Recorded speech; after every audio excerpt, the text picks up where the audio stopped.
Support comes from the Missouri Forest Products Association, committed to conservation and careful management of the state's forests to make them more resilient and better habitats for wildlife. ChooseWood.com. From St. Louis Public Radio. This is St. Louis on the Air.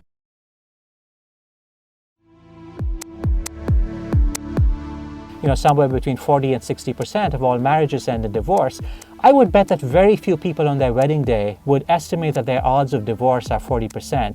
And furthermore, I would bet that people who actually tell you their odds of divorce are 40% on their wedding day, these are not people who are about to have a very happy marriage.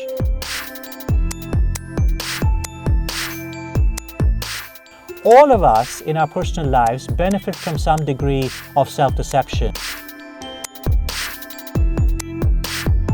In the course of our evolutionary history, nature has realized that one of the things you want to do in order to engage parents in the act of parenthood and to allow children to be raised successfully is to give parents delusional beliefs about their children. So the beliefs might not be real, but they're extraordinarily functional.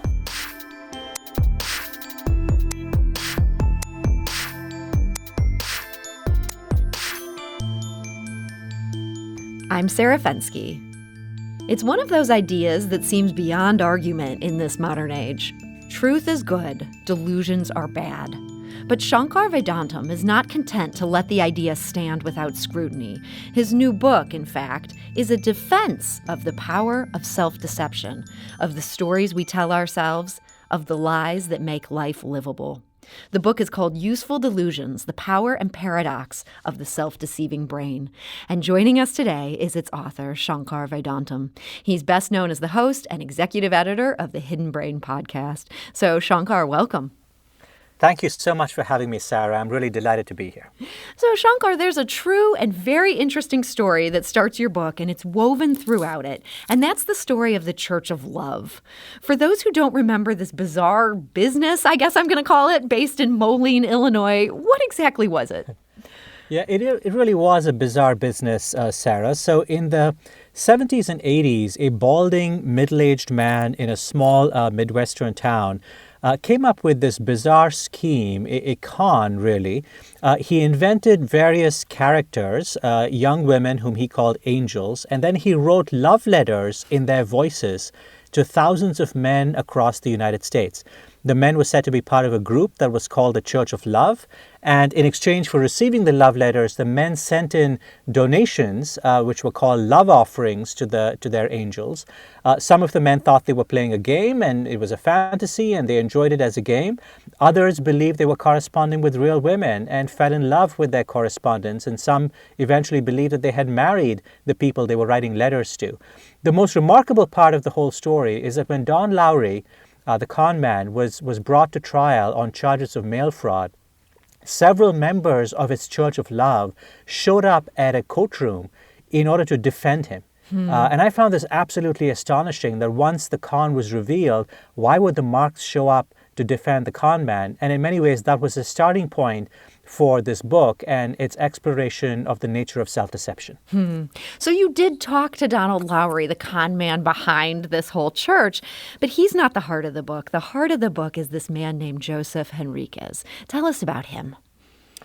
Yeah, so Joseph Henriquez was a man who was one of the members of the Church of Love. And when I first heard a story, I had the conclusion that I think many people have when they hear the story of saying, the people who fell for this con must have been, pathetic losers and, really gullible people. And they were fools. And the fact that they defended Donald Lowry, as Joseph Henriquez did when Lowry was brought to trial, it just shows that they were fools, that they were idiots. The more I got to know Joseph Henriquez, the more I came to understand that this was a shallow understanding of his life and circumstances. The love letters first started arriving at an extremely low point in Joseph's life.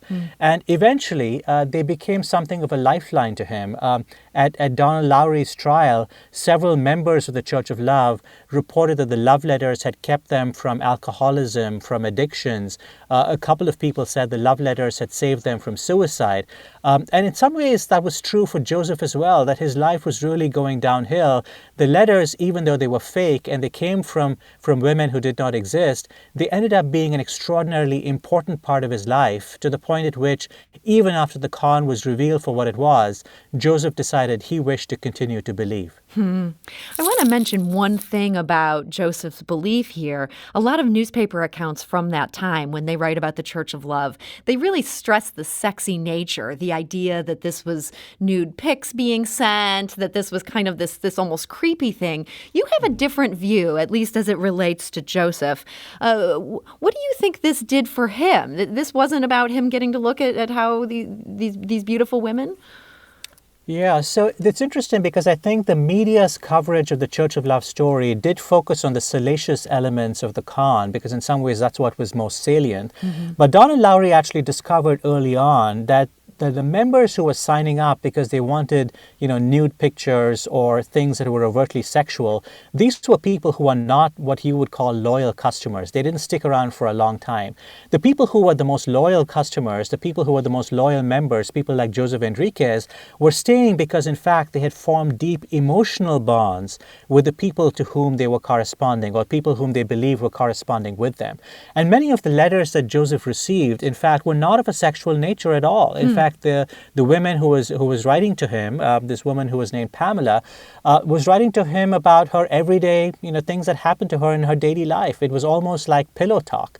And Joseph eventually came to enjoy this in the way that I think many people come to enjoy sort of ordinary conversations in their intimate personal relationships, not because those conversations are dramatic or revelatory in some ways, but because they in some ways give you a window into someone else's mind and heart. And so over the course of time, when you read these letters, and I remember reading these letters myself because Joseph shared the letters, he's preserved these letters, so he shared the letters with me. I remember reading the letters myself and saying, if I receive these letters over and over again over a course of many days, there's a chance that I might get to think that this person actually was a real person. There was something deeply compelling about the letters in terms of the very ordinariness of their content. It really did feel like you had a friend or a pen pal who was corresponding with you. And you also came to the conclusion, part of it for Joseph was that he wanted to be needed. He almost wanted to be the knight in shining armor here for this woman, this fictitious woman. Yeah, and I think this is something that I think a lot of us forget, that I think in many personal relationships, the thing that many of us are looking for is in fact that we are wanted, that we're needed by someone. And to the extent that we can see ourselves as being of purpose, of value to other people, this actually enhances our emotional bonds with other people. One of the surest ways in some ways to build connections with other people, if you want someone to build a connection with you, is to let them know how much you need them, how much you want them, how much they mean to you. And in some ways, Don Lowry, who was a very clever charlatan and con man, realized that if the letters to the members communicated to the members how valuable they were in the lives of the angels, how much the angels looked up to them, these young women, how much they looked up to them and needed them, he would likely have customers who basically stayed with him for a very long time. So at one level it was deeply nefarious, at another level it showed a deep understanding of human nature. Well, it's such an amazing story, and just the reporting you did on this, it was so interesting to learn about both con man and victim. But how does this end up relating to the thesis of your book, this idea that delusions are a good thing? I mean, this is a con. As you say, there's something a little nefarious about Donald Lowry ending up with all these sports cars because he's tricked this kind of sad sack guy living in Texas.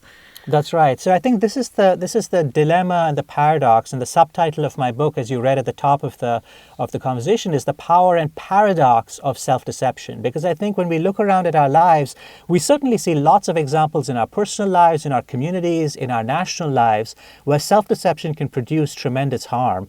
And I'm not for a second suggesting that it does not do those things. It absolutely does. And delusions and self-deceptions can be deeply harmful and deeply destructive. The problem is self-deception can also be functional. And I think this is what I came to realize as I was reporting the book. It's one thing to say self-deception does harm, but that doesn't mean that all self-deceptions do harm.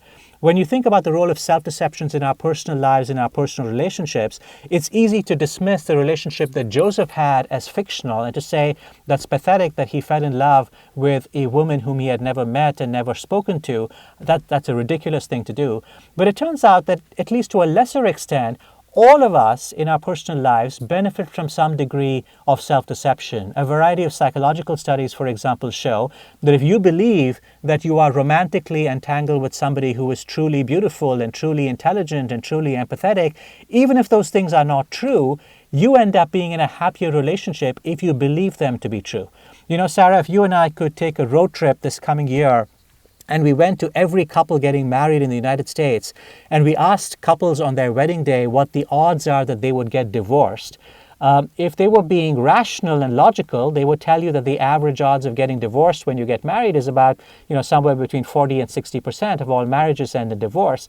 I would bet that very few people on their wedding day would estimate that their odds of divorce are 40%. And furthermore, I would bet that people who actually tell you their odds of divorce are 40% on their wedding day, these are not people who are about to have a very happy marriage. So we almost need this delusion for something as much of a high wire act as a marriage. For that to work, we need to believe that it's going to work, even though it might well not. Exactly. And in some ways, the canonical example of how this works in intimate relationships are in relationships between parents and children. It turns out that when parents have children, and as a parent, I can tell you this happened to me, you feel like when your child is born, that something truly miraculous and extraordinary has happened. And I would say that I was, I didn't think that I would be a particularly engaged parent before I became a parent, but the moment I became a parent, this became the single most important thing in my life. And the joy and pleasure and delight I took in my daughter's accomplishments when she was a toddler, I had diary entries about the time she learned important words, and these were important to me, that she was sort of, hitting all these milestones. But the delusional beliefs that parents have about their children, the fact that parents see their children as extraordinarily special and unique, this is not because children in themselves are particularly special and unique, but it's because these delusional beliefs allow parents to invest the time and attention needed to be a good parent. It turns out that parenting is extraordinarily time-consuming and expensive and frustrating and irritating. And if we did not have delusional beliefs about our children, if we merely did a cost-benefit calculation about how difficult it was to be a parent and how, the rewards that we would get, some of us might walk away from parenthood. And in the course of our evolutionary history, nature has realized that one of the things you want to do in order to engage parents in the act of parenthood and to allow children to be raised successfully is to give parents delusional beliefs about their children. So the beliefs might not be real, but they're extraordinarily functional. We're talking today to Shankar Vedantam. He's the host of the Hidden Brain podcast, and his new book is Useful Delusions, The Power and Paradox of the Self-Deceiving Brain. We need to take a quick break, but we'll be back shortly to continue this conversation. This is St. Louis on the Air on St. Louis Public Radio.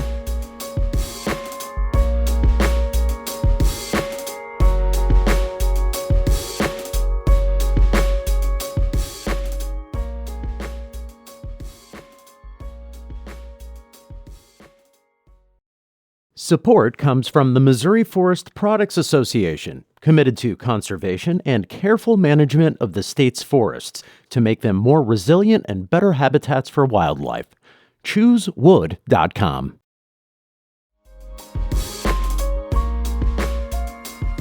And now back to our conversation. We're talking to Shankar Vedantam. His new book is Useful Delusions, The Power and Paradox of the Self-Deceiving Brain. Shankar, you make a good case here for these self-delusions, and part of what I found so interesting about this book is you weren't just telling us why delusions are good, but you explained why we've evolved to have them. And one idea I found so interesting was an idea from Sigmund Freud, one that has not been discredited. This is one that has to do with the city of Rome. What was his idea with that? Well, Freud had many interesting ideas about the mind, and as you say, some of them have been challenged by modern psychology and neuroscience. But one of the very elegant ideas he had was that the mind was like the city of Rome. It's built in layers. And what Freud was trying to indicate by that is that new layers of the mind in some ways sit atop older systems in the mind. And what I've taken away from that, and the way that I have applied that, or the connection that I'm making to the book that I'm writing, is that if you look at the process of natural selection, it's quite clear that we have systems in the brain that evolved many, many, many tens of millions of years before humans arrived on the planet. So the systems in the brain, for example, that regulate fear in our minds are highly conserved. In fact, they evolved many, many species before humans first arrived, but they stayed in our minds because once evolution figures out how to run these systems in the brain, why would you keep reinventing things? But there are systems in the mind that are also very new. Our capacity, for example, to anticipate what's happening in the future, for us, for example, to plan what's happening over the next 100 years, even when we might not be alive to see the full results of what's happening, these abilities to exercise logic and foresight, the hallmarks of scientific thinking, these are systems that we don't see widely across the rest of the animal world. And so in some ways, these are the newer buildings in the city of Rome that's in our mind. But in some ways, the book is trying to make the argument that both these systems in the mind coexist. We have systems that are very ancient and systems that are relatively modern, and some of the conflicts and tensions we see in the modern world might in fact be reflections of conflicts and tensions between these two different systems within the brain. And you make the case that some of the things that we love as a civilization that make no sense are tied back into this. I was intrigued by what you wrote about ritual, that this is something that sort of appeals to that more ancient part of our brain. Give an example of that. Yeah, so a number of studies have found, for example, that people feel better about their lives when they have certain rituals. And in fact, when people are anxious, their bodily movements start to resemble ritualistic movements. They tend to be repetitive movements, or you do the same things over again, or you try and do more things involving cleaning or cleansing behaviors of one kind or the other. People who are part of a group that basically does the same thing together. If you're part of a rowing team, for example, and you're rowing with others, or you're part of a choir and you're singing with others, or you're in a symphony that's producing music together, there's great satisfaction that we often derive from doing things in concert with other people at fixed points in time in sort of a ritualistic kind of fashion. And people have explored why it is these rituals are so popular around the world. Rituals by definition often have no purpose. They're actually not accomplishing anything. And yet all over the world, every culture in the world has rituals. And one of the theories that's been advanced is that rituals in some ways help us in some ways cope with the challenges of daily life. They give us systems to occupy our brains, but they also bind us to other people in ways that are truly important. In our evolutionary history, it turned out that one of the most important and valuable things that we could do in order to survive was to stick with the tribe, because the tribe was a source of comfort. It was a source of security. And so there are algorithms in the human mind that bind us to one another. And it turns out that rituals are one of the powerful ways of doing exactly just that. I want to go to the phone lines here. We have Janet, who's calling from Highland, Illinois. Janet, hi, you're on St. Louis on the Air. Janet, are you here with us? Yes, I'm here. Great. I can hear you now. Okay. Is there a benefit to trauma ghosting? That term is fairly new to me. The physical response to a smell or to an event that's passed on from a parent to a child, without the child having gone through the trauma herself. There's a kind of a memory. Janet, thank you for that question. Shankar, does that ring a bell for you? I'm not sure I'm familiar with the term trauma ghosting, but I will say there has been some really interesting work looking at how the experiences of one generation can be transmitted to the next generation, and we all sort of see this anecdotally. People whose parents grew up in the Great Depression, for example, long after the Great Depression had come and gone, their behaviors continue to be shaped by that traumatic experience, and then their children's behavior in turn are also shaped by how their parents behave. So again, this makes sense. If you think of our memories in some ways as being a device that helps us remember the past in order to cope with the future, it makes sense that the brain has various mechanisms in place in order to remember traumas, not just from our own lifetimes, but some ways from our parents' lifetimes or our ancestors' lifetimes, in order to guide our own behavior in the here and now. Thank you for that call, Janet. That's interesting. And one of the most interesting chapters in your book, Shankar, I thought, had to do with the theater of healing. You'd think that healthcare should be firmly within the realm of science and logic, yet you get into something called sham surgeries that kind of prove that wrong. How so?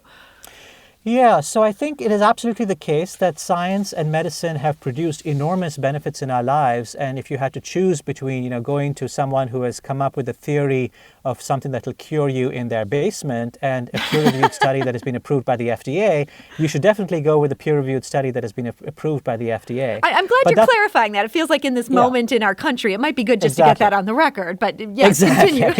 So I want to make sure that what I'm saying is not misinterpreted to mean that science and logic have no value. In fact, they have tremendous value.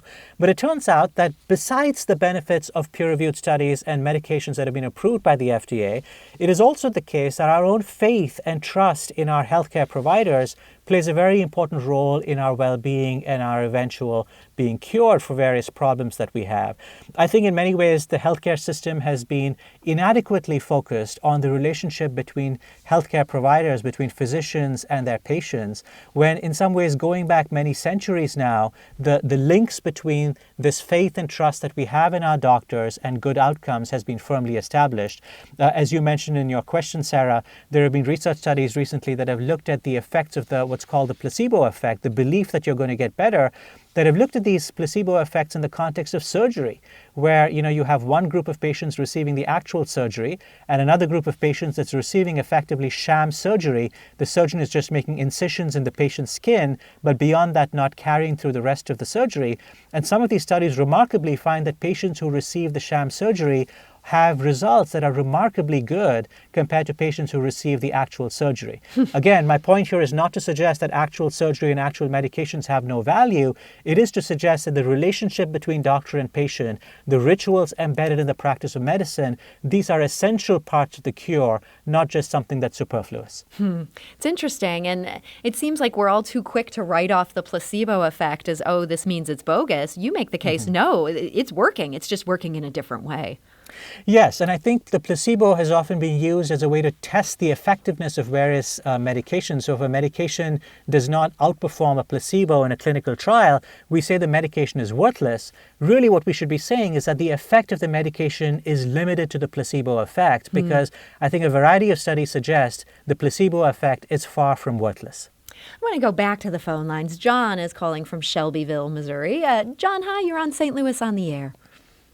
Great, thank you. Yeah, I felt compelled to call because, first of all, I really enjoyed your show and your guest contributions. But thank you. My whole life, you're very welcome. My whole life seems to have fallen into teetering on self-deception. I got out of grad school and couldn't get a job, and eventually started just to follow my heart and directed myself into art and teaching. And I do that now full time, though I'm not at a specific location. I kind of am an itinerant artist. And I find myself doing a lot of shows where I demonstrate my historic trade, which is paper marbling, which is a really strange profession. But I followed my heart there, and I'm often questioning, was that an adult decision? Was it delusional to do such a strange thing in my life? But I'm finding that I am reaching people, and I think I'm making a difference out there. Yeah, John, I got to say, I mean, it kind of sounds like this has worked out for you. If this was a delusional decision, it sounds like you're doing okay. Well, I wish my brother thought that. He often says, John, you have not made adult decisions. Well, maybe not, but I am contributing in some way, and financially it's a little rough because, what does a paper marbler do for a living? But it's working. It's working. Well, Shankar, this seems like John's life is somewhat of a testament to the useful delusion. Well, I think all of us in our daily lives basically do some version of what John is saying that he does in his life, which is, when events happen to us, many things happen to us that lie outside our control. And once they happen, what do? We come up with, in some ways, with explanations and stories that tell us that this is okay, that this is what we should be doing. And I'm not necessarily suggesting this is a problem. I'm actually suggesting that this is actually quite a healthy thing to do. We can't control exactly what happens to us tomorrow. And we all need coping mechanisms in some ways to deal with the challenges and obstacles that are placed before us. And one of the things that our minds are designed to do, this is what the brain was designed to do, is it's designed to adapt us to the challenges that we face. And so so in every culture, in every country in the world, as people face obstacles and setbacks of various kinds, healthy and normal people come up in some ways with coping mechanisms and explanations to justify what's happened to themselves. And in fact, if we didn't do that, we might actually end up worse. There's a whole interesting body of research that suggests that people who in some ways don't come up with rationalizations, who don't come up with useful deceptions and self-deceptions, these are people who are not healthier. These are actually people whom we term as having mental illnesses. These are people who are poorly adapted to the challenges and demands of daily life. So maybe the moral of the story is, beyond reading this book and getting the full, the full subtle take on all this, not trying to distill it down into a single sentence here, but it sounds like delusions can be useful. You just don't want to start sending thousands of dollars to the fictitious woman who is catfishing you. I think that's right. And I think that the line between what is a useful delusion and a dangerous delusion is a thin line. And I think that's the realization I came to after understanding Joseph Enriquez's story in greater depth. It is the case that I would not have done what he did, but after listening to his story and understanding it, I sort of understand where he's coming from. And I also understand the value that the story had in his life. And then when I start to think about my own life, I see in all kinds of ways, the ways that I have told myself stories that justify to myself the choices that I have made. I can see why in some ways that those choices in fact can be healthy. Well, Shankar Vedantam, I want to thank you so much for joining us today and also for this just really interesting book. I learned a lot from it, so thank you. Thank you, Sarah. It's been a pleasure. St. Louis on the Air is a production of St. Louis Public Radio. Understanding starts here.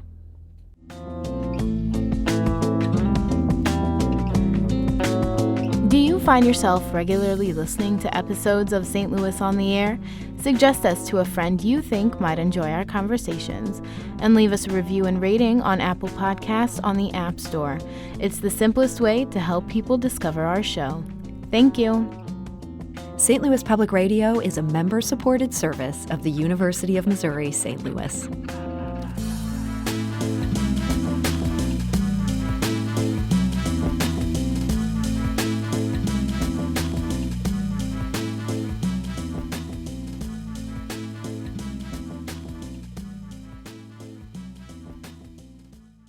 Support comes from the Missouri Forest Products Association, providing more than 41,000 jobs in the production of wood pallets, railroad ties, white oak barrels, hardwood floors, and more.